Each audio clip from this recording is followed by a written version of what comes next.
Buenas tardes a todos. Hoy tenemos un especial de Pepe y en Foco. ¿Por qué? ¿O para qué? En realidad, para entender y tratar de profundizar en lo que se denomina el nuevo régimen de inocencia fiscal, que salió y se anunció hace un tiempo atrás, pero fue reglamentado hace poquitito, ¿no?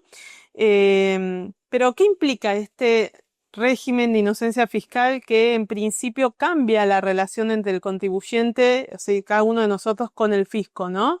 Em, ¿Qué requisitos hay que tener? ¿Qué hay que tener en cuenta? Los beneficios que obtiene el contribuyente. De este principio que lo que oficialmente se dice es que busca una reparación histórica de los ahorros de los argentinos. O en otras palabras, digamos, que vuelvan al sistema ahorros informales, ¿no? Digamos, o dólares debajo del colchón, como se dice comúnmente, es decir, al circuito formal, ¿no? Con seguridad jurídica.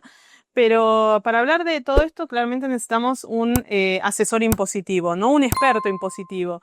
Y tenemos acá el lujo que hoy nos acompaña Martín Caranta, un especialista de primer nivel. Bienvenido, Martín. Muchas gracias. Martín es contador público, es socio del estudio Lisicki, Litvin y Abelovich. Es un estudio líder en servicios profesionales, en las áreas de auditoría, impuestos, consultoría, entre otras ramas. Tiene más de 600 empleados y más de 40 años de trayectoria. Así que, nuevamente, Martín, bienvenido. Muchísimas gracias por aceptar esta Un invitación. placer, gracias a ustedes.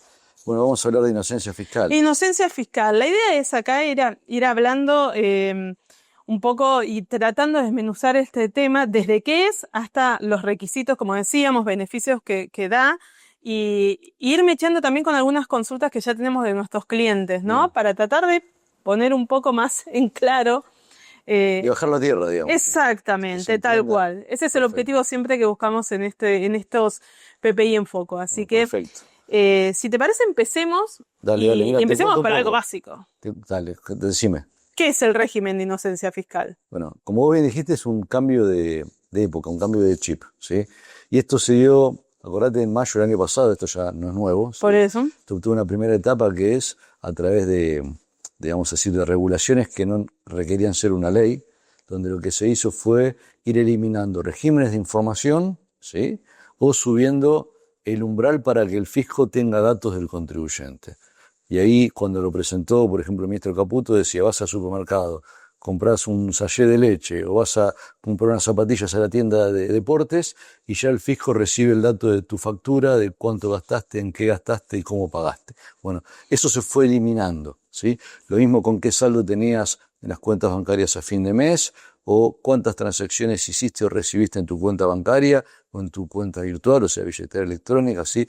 Todo eso esto último se fue elevando para que el contribuyente no se sienta tan monitoreado, ¿sí? Es decir, se presume, como bien dijeron, que el contribuyente es inocente hasta que el fisco demuestre lo contrario, ¿sí? En ese cambio de chip, lo que hizo el gobierno fue crear un régimen de declaración jurada simplificada. Lo hizo primero por decreto y por resolución general de ARCA. De ganancias, ¿no? Correcto, un régimen de declaración jurada simplificada de ganancias, donde dijo, les vamos a pedir menos datos, ¿sí?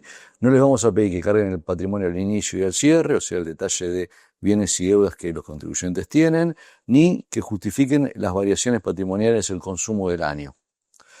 Bueno, hasta ahí quedamos, ¿sí? Pasó un tiempo, a fin del año pasado, en diciembre, se aprobó el 26 de diciembre lo que es la ley, que se publicó el 2 de enero, y esta ley, además de ratificar La 27... 799, Exacto. la ley 27799, además de ratificar el régimen de declaración jurada simplificada con menos datos, le trajo esa declaración jurada dos beneficios muy importantes que después vamos a comentar, y además lo que hizo fue elevar los importes para que una falta de pago de impuestos sea delito, o sea, modificó para arriba los importes de la ley penal tributaria, ¿sí?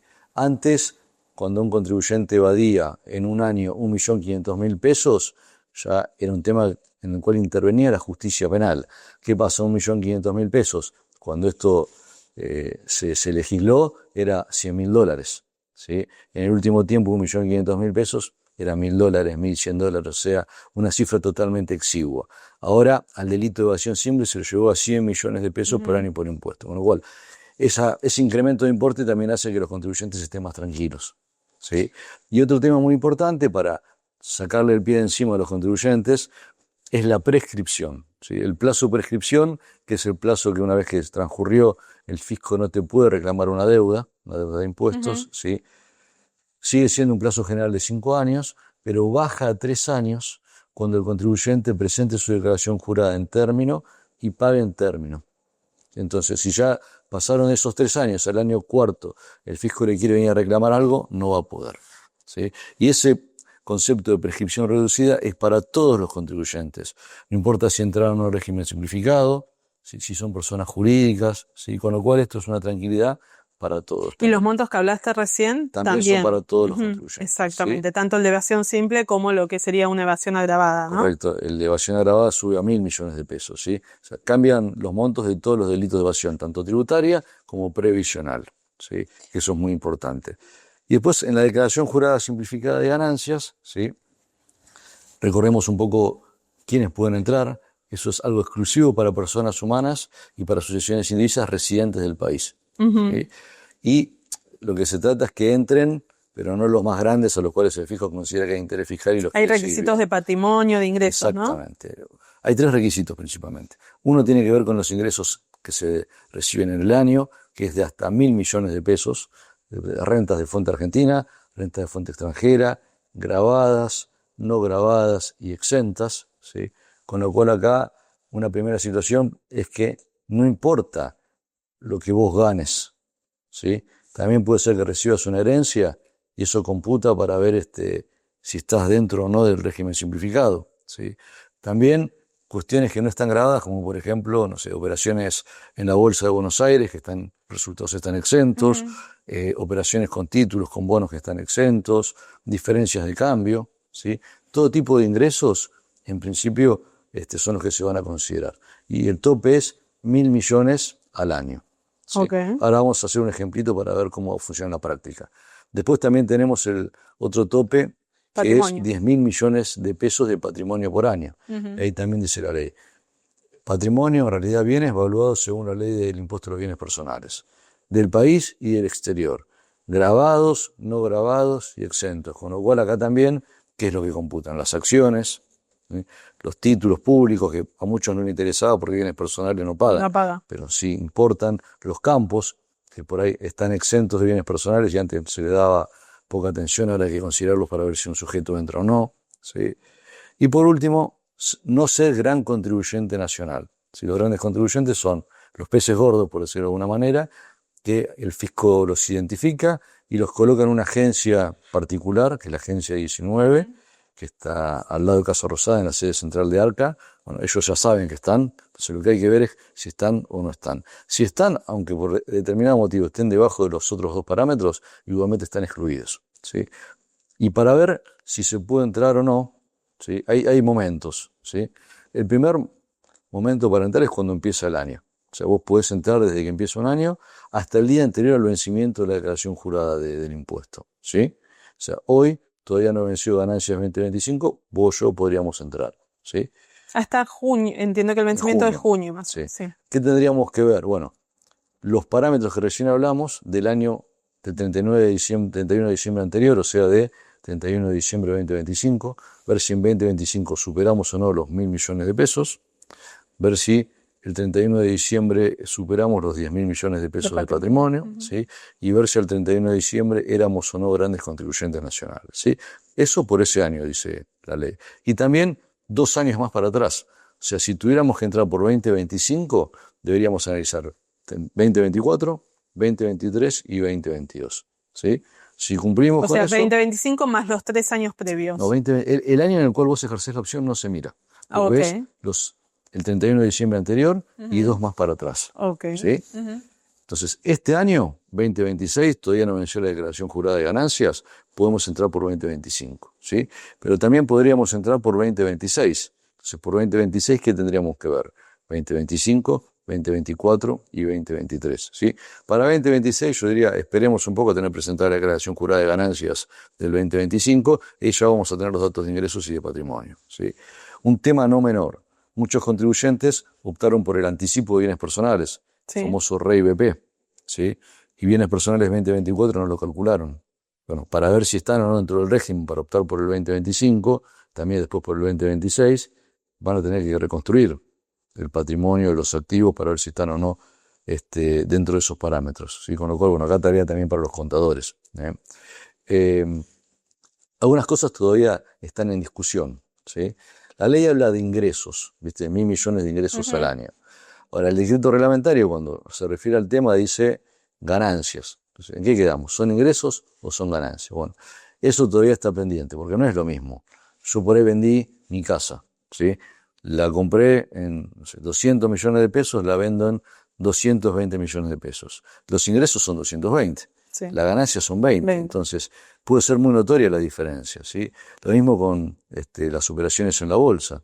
A lo mejor ganaste un 10%, pero tus ingresos fueron millonarios, pero la ganancia no.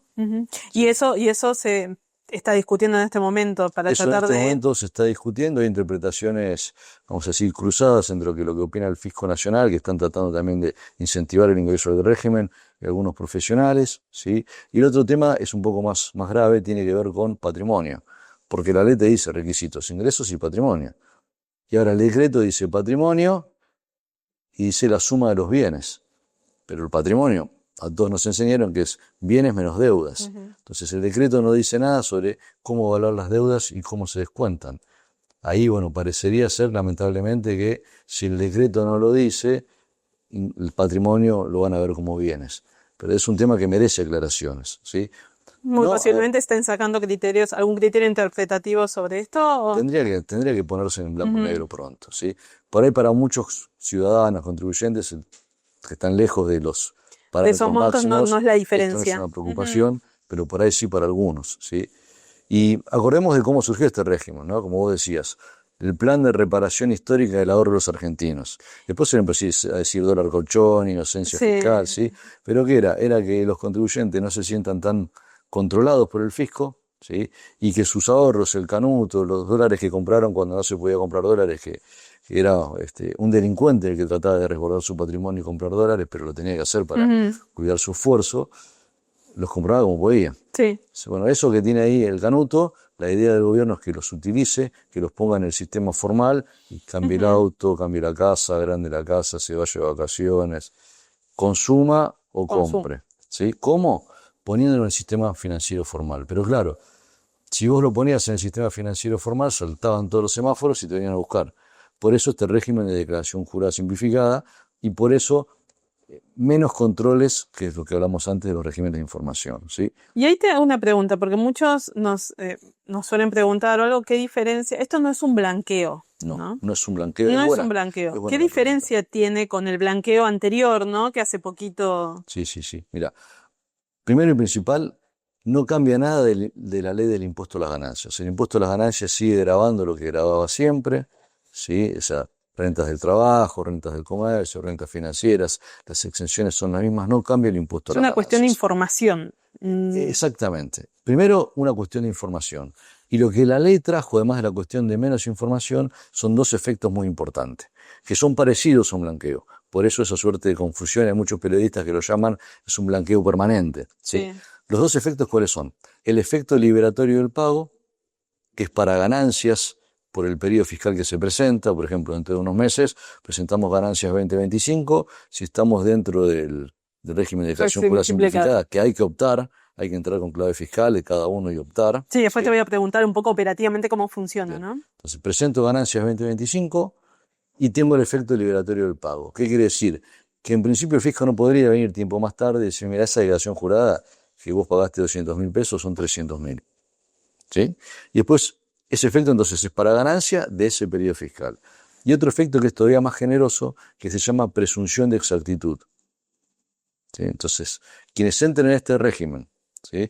Presenten en términos la declaración jurada, en términos, no atrasarse, en términos. y regularicen el pago del impuesto a las ganancias también en términos, que paguen o que lo pongan en ese plan de facilidades que el fisco tiene de 4 cuotas, ¿sí? Para ganancias, bueno, también en términos, va a tener la presunción de exactitud de los periodos fiscales no prescriptos, o sea, más generoso que el anterior, y tanto de ganancias como de IVA, si es un sujeto que además es contribuyente de IVA. ¿Sí? ¿Qué quiere decir esto? Que en principio no puede venir el fisco ni reclamarte impuestos por el 2025, cuando presentamos 2025, ni los años no prescriptos para atrás. ¿Sí? Entonces es muy parecido al blanqueo, porque vos con un blanqueo, ¿qué hacías? Y solucionabas tus problemitas del pasado y bloqueabas que el fisco venga, era como un tapón fiscal. Esto también opera como un tapón fiscal. Si vos presentaste la declaración jurada del 2025, por ejemplo, ¿sí? Cumpliste con las condiciones para gozar de estos beneficios que te comenté, el fisco en principio no puede ir tiempo más tarde y reclamarte ni por 2025, ni por 2024, ni por 2023, ni por 2022. Acá básicamente, digamos, toca o tiene en foco tanto el stock como el flujo. Correcto. ¿Sí? ¿Cuándo el fisco podría sacarte el tapón fiscal? Cuando te venga a ver y vos tengas algo que se llama discrepancia significativa, que puede estar dada por 3 situaciones. Primero, tener alguna diferencia de impuestos por más del 15% entre lo que vos declaraste y el fisco detectó, ¿sí? Por haber tenido una diferencia que supere lo que es el delito de evasión simple del régimen penal tributario, que son hoy 100 millones de pesos por año por impuesto, ¿sí? O por usar facturas apócrifas, ¿sí? En principio, digamos, si el contribuyente se portó bien, presentó bien 2025, después 2026, no va a tener estos problemas, ¿sí? Pero bueno, todavía tiene un margen del 15%, ¿sí? Entonces, si se presentó esto, el fisco no puede bloquear el periodo base, no puede, digamos, impugnarlo, una vez que no impugna el periodo base no puede ir para atrás.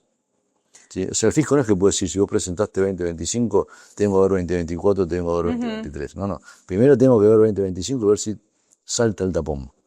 Sí. Si saco el tapón, ahí sí puedo ver los ejercicios anteriores. Y esto es parecido al blanqueo, ¿sí?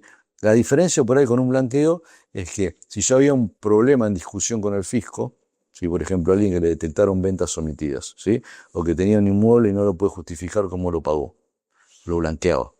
Blanqueaba el inmueble o por ahí blanqueaba una cuenta de inversión que usó con ese dinero que no tributó.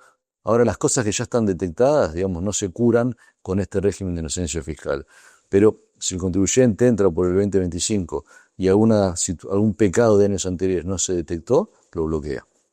¿Sí? Perfecto. Esto, para que quede claro también, digo, apunta a lo fiscal, ¿sí? No es que apunta a lo fiscal y a que la gente que con actividad lícita obtuvo fondos, los puede utilizar para incentivar la economía, porque esto es algo muy disruptivo que lo que tiende es a no emitamos, usemos el dinero que los argentinos ya tienen, ¿sí? Pero no favorece el lavado de dinero, porque salieron varios comentarios, curiosidades por ahí del periodismo no especializado, ¿sí? Pero la UIF va a seguir trabajando como preventor. Todos los sujetos obligados van a seguir trabajando. Lo que pasa es que, digamos, se dejan de buscar hormiguitas y se concentran en elefantes, ¿sí? Antes por ahí, tanto ARCA como la UIF estaban inundadas de datos, de información, y tal vez no podían trabajar bien, ¿viste? Con lo cual esto también es razonable desde el punto de vista de la cantidad de datos que estos organismos reciben, ¿sí? Y ahí te hago una pregunta, Martín, volviendo un poco, digamos, habíamos visto que, bueno, quienes pueden adherir, ¿no? Personas físicas residentes en Argentina, que cumplan con determinado nivel de ingresos, hasta determinado nivel de ingresos o patrimonio, Sí. tienen no grandes contribuyentes, que tienen que estar inscriptos en ganancias, ¿no? Exactamente. ¿Qué pasa con los monotributistas? Bien, a ver, como te dije, no cambia el impuesto a las ganancias esto, No. ¿sí? Olvidémonos de esta declaración jurada especial. Siempre el monotributista, ¿sí? Es monotributista porque optó por el régimen simplificado, ¿sí? De hecho, el monotributo, por esto se confunde, pero el régimen simplificado para pequeños contribuyentes se llama, ¿sí? Entonces no se escribió en ganancias. Si es monotributista No puro, sí. ¿sí? No entra en el régimen simplificado. Sí tiene los beneficios que hablamos antes de los regímenes de información, pero no la declaración jurada simplificada del impuesto a las ganancias. Y hay casos y casos. Por ahí hay algunos que son monotributistas porque tenían menos presión fiscal, ¿sí? Pero eran monotributistas que mejor no los miremos mucho porque por eso caen en monotributo. Y esos a lo mejor ahora tienen un incentivo para volcarse a este régimen, ¿sí? Deberían salirse el monotributo inscribirse en ganancias, en IVA, ¿sí? Es cierto que van a tener mayor presión fiscal, ¿sí? pero también va a tener dos buenos beneficios, ¿sí? Entonces el monotributo puro, si no se inscribe en ganancias, no puede meterse en este régimen. Pero también pasa de ahí ciertas actividades que son compatibles con el monotributo, ¿sí? Por ejemplo, un empleado en relación de dependencia, ¿sí? Un empleado que se casó, pero mantuvo el departamento de soltero. ¿Qué hacía? Lo alquilaba. Entonces se inscribió en el monotributo para alquilar ese departamento y facturar, ¿sí? ¿Puede meterse al régimen simplificado de ganancias? No tan fácil, porque por ser empleado no es contribuyente de ganancias, a él le retiene el impuesto, pero podría inscribirse en ganancias, eso no lo saca del monotributo, presentar sus ingresos, sus deducciones en la declaración jurada del impuesto a las ganancias y mientras tanto gozar de los beneficios de la declaración jurada simplificada. De hecho, te comento, con la reforma laboral que se aprobó el viernes pasado, ¿sí? Que estamos esperando la reglamentación todavía, ¿no? Sí, se exime el alquiler de inmuebles. Entonces a ese sujeto le conviene meterse en la declaración jurada simplificada de ganancias, porque el alquiler de inmuebles va a estar exento, va a pagar menos que con el monotributo, ¿sí? Otro caso de ingresos compatibles de ganancias con monotributo es el director de una sociedad anónima o el administrador de una sociedad de responsabilidad limitada, ¿sí? Ese sujeto, por ser director o por ser administrador de una sociedad, no puede estar en monotributo o está excluido. Sí o sí tiene que estar en ganancias. Entonces ahí podría ser director de una sociedad anónima, incluso tal vez empleado de la misma sociedad, y por ahí tiene monotributo por el departamento que te he contado o por otra situación. Es perfectamente compatible. Sí. Ahí te hago unas preguntas también que tienen que ver con algunas consultas que ya nos llegaron de clientes. Yo adhiero al régimen simplificado de ganancias porque siempre uno se habla de formalizar los dólares bajo el colchón. En realidad pueden ser dólares, pueden ser pesos, pueden ser activos. Sí, ¿no? ahora en principio trata el régimen de captar fondos, ¿sí? Ahora, si hay algo no declarado, por ejemplo, tengo una cuenta bancaria que nunca declaré, en el país o en el exterior, ¿sí? Me adhiero a este régimen, presento y cumplo con los requisitos, queda bloqueado eso, ¿sí? Pero lo que trata de hacer es captar fondos. Por eso también hay un requisito más que se metió por reglamentación, que no llegamos a comentarlo todavía, pero que tiene que ver con la bancarización de los fondos, ¿sí? Que los fondos que se vayan a utilizar pasen por el sistema bancario o por una CB corta U, por una billetera virtual. Sí, ahí básicamente entiendo, y acá ya me pongo del lado de la LIC, quienes adhieran al régimen, porque tiene que ser condición, pueden ir a la cuenta que va a estar habilitada de la LIC especialmente, digamos, para aceptar depósitos en efectivos. Una vez que adherió, puede ir a ese banco, a esa cuenta y depositar en efectivo. Claro, puede, si no, hacerlo a través de las cuentas, digamos, vía transferencia, como hoy lo hace normalmente a las cuentas. La reglamentación lo que dice es que la formalización en lo que es la utilización de los fondos puede darse tanto en el origen o en el destino de la operación. En el origen sería cualquier persona va al banco, a su banco con el dinero, lo deposita y de ahí lo transfiere a la LIC, lo transfiere a, no sé, a la concesionaria para cambiar el auto, ¿sí? En el destino sería, va con el dinero a la cuenta bancaria del vendedor del auto, lo deposita, ¿sí? O se habilitó ahora, hace poquito, el 19 de febrero, la posibilidad de que el inversor, como vos bien decías, vaya a la cuenta bancaria de la LIC, lo deposite directamente a la cuenta bancaria de la LIC. Que es importante, acá quiero aclarar que son cuentas, no son quizás las cuentas las tradicionales que hoy están, que nos transfieren, digamos, la plata del inversor, sino que va a ser una cuenta especial, pero bueno, habilitada justamente para recibir depósitos en efectivo. Sí, por ahí en otra cuenta, pero se va a poder. Exactamente. ¿Sí? Lo que no se va a poder, para cerrar el tema, es si alguien, por ejemplo, quiere cambiar el auto, para seguir con ese ejemplo, ¿sí? Que vaya con el dinero en efectivo, se lo dé al vendedor y después que el vendedor lo deposite él en su cuenta, ¿sí? Eso lo prevé expresamente la reglamentación que no se puede. Y la excepción al efectivo que se sigue manteniendo para no estar en contra del régimen es la de las operaciones inmobiliarias, ¿sí? Pero no es que vos vas y pagás en efectivo, sino que el escribano en la escritura tiene que dejar constancia que los fondos se entregaron en efectivo, ¿sí? No puede decir abonados antes de ahora, como muchas veces sucede. Perfecto. Bueno, seguimos. Yo acá tengo un par de preguntas que ya, bueno, medio las repasamos porque una eran los plazos. En realidad, los plazos ya dijimos, mientras que no esté vencido la declaración, vos podés adherirte. Sí, si se te pasó, a ver, el plazo, por ahí por 2025 presentaste y pagaste tarde ganancias, ¿sí? Por ahí en 2025 no vas a tener los beneficios. Pero eso no te impide que en 2026... Que es importante que va a seguir abierto, claro. No es que tiene una fecha de vencimiento como en el blanqueo, una fecha de caducidad. Esto es un nuevo régimen, ¿sí? para la declaración jurada de ganancias con beneficios muy buenos, ¿sí? Con lo cual va a estar permanentemente disponible hasta que, no sé, alguien derogue la ley. Pero por ahora no hay límite. La otra pregunta tiene que ver con, obviamente la adhesión es individual, ¿no? Yo y mi Sí, pareja tenemos una cuenta comitente titular y cotitular, ¿no? Yo adhiero y él adhiere. Entonces, el monto, entiendo, los montos que hablábamos hoy se duplican, ¿no? sí, sí, En ahora esa cuenta, es por cada no uno, por cada contribuyente. exactamente. Sí, Por eso, pero puedo ir a la misma cuenta, que sí, eso sí. también es importante. También a diferencia del blanqueo, acá quienes adhieran pueden seguir usando la cuenta comitente tradicional, digo, porque en el blanqueo había cuentas especiales de blanqueo que quedaban Sí. como... Sí, yo ahí lo que diría es, se va a complicar por ahí con una cuenta comitente compartida, eh, si estamos cerca de los límites, justificar que no los pasamos, ¿sí? Ujú. Entonces, en ciertas ocasiones, para facilitar al contribuyente, lo ideal sería que cada uno tenga su cuenta, para que quede claro Más que claro para el saber- contador también. sí, pero para el fisco sobre todo también. Ujú. Si estamos cerca del límite, ¿no? Si Sí, no, sí, sí. si no, no va a haber inconveniente. Bueno, hablamos ya del monotributista, estoy repasando un poco lo que tenía acá. Hablamos también de qué pasaba, ¿no?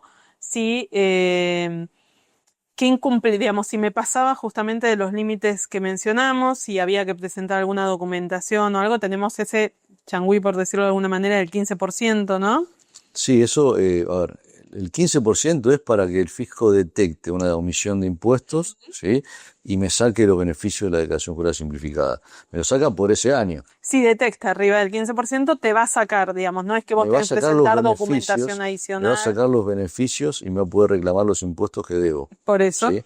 Seguramente tenga que presentar después la declaración jurada normal, con patrimonio, Ujú. con justificación patrimonial, ¿sí? O sea, no va a ser la simplificada, ¿sí? Un tema que me viene a la mente que puede ser bueno para aclarar las inquietudes que pueden surgir. Supongamos que opté por 2026, en 2025 cumplí con todos los parámetros, en 2024 también, en 2023 también, y en 2026 o tuve un año de actividad y dupliqué mis ingresos, o me gané la lotería, o Ujú. heredé, o no sé, la pegué con una acción que multiplicó por 1000. La cosa es que gané más de 1000 millones o sea, tengo un ingreso por más de 1000 millones de Sí. pesos, ¿sí? Ujú. ¿Eso quiere decir que el 2026 no queda cubierto por los beneficios de la declaración jurada simplificada?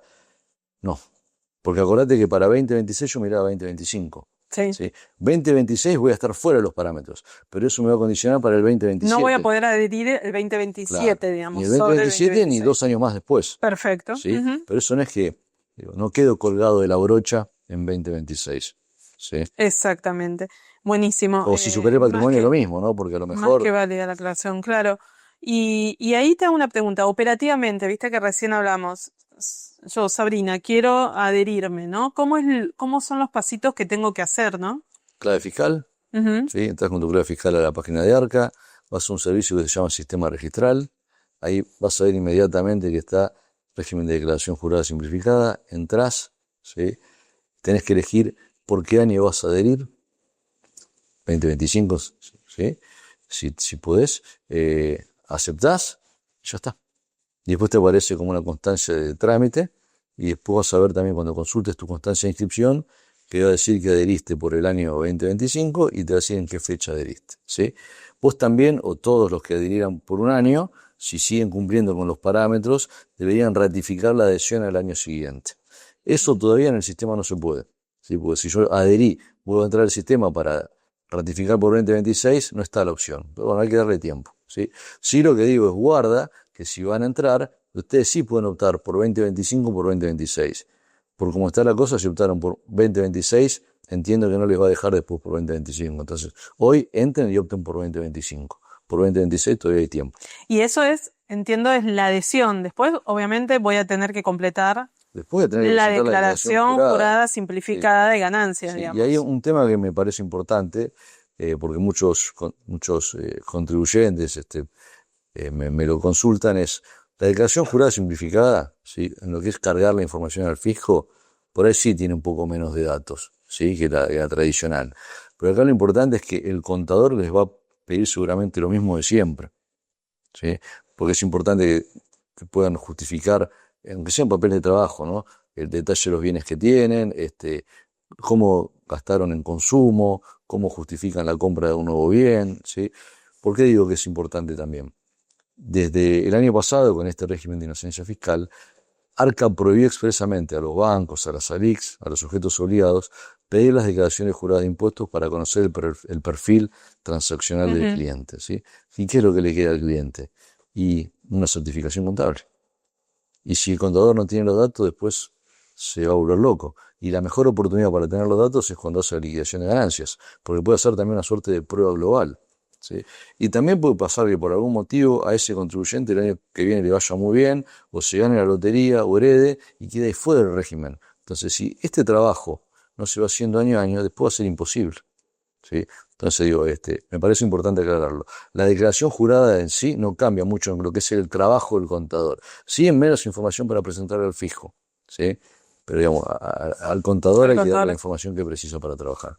Ok, y una de las últimas preguntas, y ya nada, eso fue más que clara la charla, es una vez yo inversor, ¿no? Que bueno, acá también me parece importante resaltar que a diferencia también del blanqueo, donde yo quizás tenía limitadas las activos en donde podía, activos financieros en donde podía invertir, acá no, digamos, si yo Claro. adhiero al régimen simplificado de ganancias, llevo mis dólares, formalizo mis dólares, los transfiero a mi cuenta comitente de inversiones y yo ahí puedo invertirlo En lo que en quieras, todo el el mundo de tiempo que inversiones que tengo quieras. disponible, Exacto. exactamente. Ahora, y Ahora, si querés también puedes retirar dinero para pagar la tarjeta de crédito. Digo, antes había algunas limitantes, sí, hoy, como decir, no es un blanqueo, el contribuyente es libre. perfecto. Y ahí digo, porque también hay una discusión que se abre sobre este punto y cuando uno va y lee los medios de comunicación hay diferentes visiones, ¿no? Digo, si yo me adhiero me adhiero, voy a mi ALIC, presento la ALIC, me puede pedir más información más allá de mi constancia de inscripción? A ver, Como vos decías, los sujetos obligados, ¿qué los pasa con las sujetos, normativas de la sí, sí. UIF y de la... La norma, esto el gobierno lo aclaró bastante desde el inicio, principalmente por tema bancos, ¿no? Los Ujú. bancos están reacios a recibir los depósitos de los contribuyentes, ¿sí? También esto fue evolucionando, en principio porque no sabían si habían adherido o no, entonces después, cuando se reglamentó, la adhesión del contribuyente sale en la constancia de inscripción, el banco se queda más tranquilo porque esto por lo menos no hay evasión, porque quedó cubierto, Exactamente. ¿sí? Y lo que el gobierno dijo es, a lo que les pedimos a los sujetos obligados es que hagan el trabajo que tienen que hacer para conocer el perfil transaccional de sus clientes. No más, no los vuelvan locos, ¿sí? Y terminó diciendo Caputo, bueno, si tienen problemas vayan al Banco Nación que lo van a recibir. Un poco en chiste, un poco en serio lo dijo, lo van a recibir con las puertas abiertas, ¿sí? Pero esto es importante porque el sujeto obligado tiene que controlar o tiene que ver si este, los movimientos de los clientes entran dentro de su perfil transaccional.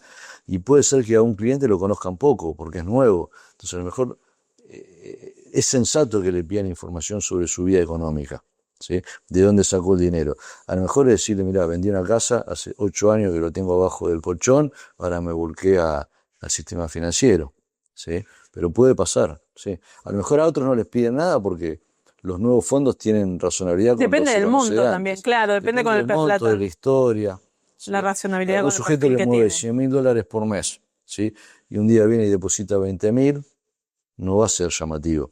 Un sujeto que mueve $10.000 por mes y viene un día con 150.000 y seguramente llame la atención y le pregunten, ¿sí? ¿Pero por qué? Porque, como les decía antes, esto no es que eh, tiene intención de que se vuelque al sistema financiero el dinero sucio. No, no. Dinero negro puede ser, porque la parte fiscal ya queda cubierta con la inocencia fiscal. Pero todo lo que es actividad ilícita, que es lo que se relaciona con Ujú. dinero sucio, no tiene cabida en esto. Entonces, por eso los sujetos obligados tienen que seguir con su tarea. Lo que el gobierno dijo es, hagan lo que tienen que hacer, no los vuelvan locos, no hagan de más. ¿Sí? Perfecto. Martín, nada, me resta solo agradecerte. Creo que ha sido una charla más que clara y sin dudas has resuelto muchas dudas que teníamos. Y bueno, me queda, digamos, a todos nuestros clientes decirles que si adhirieron al régimen o piensan hacerlo, los invitamos a consultar a su asesor, que los ayudará sin dudas con las dudas que necesiten y hacer valor estos ahorros que vamos a formalizar, ¿no?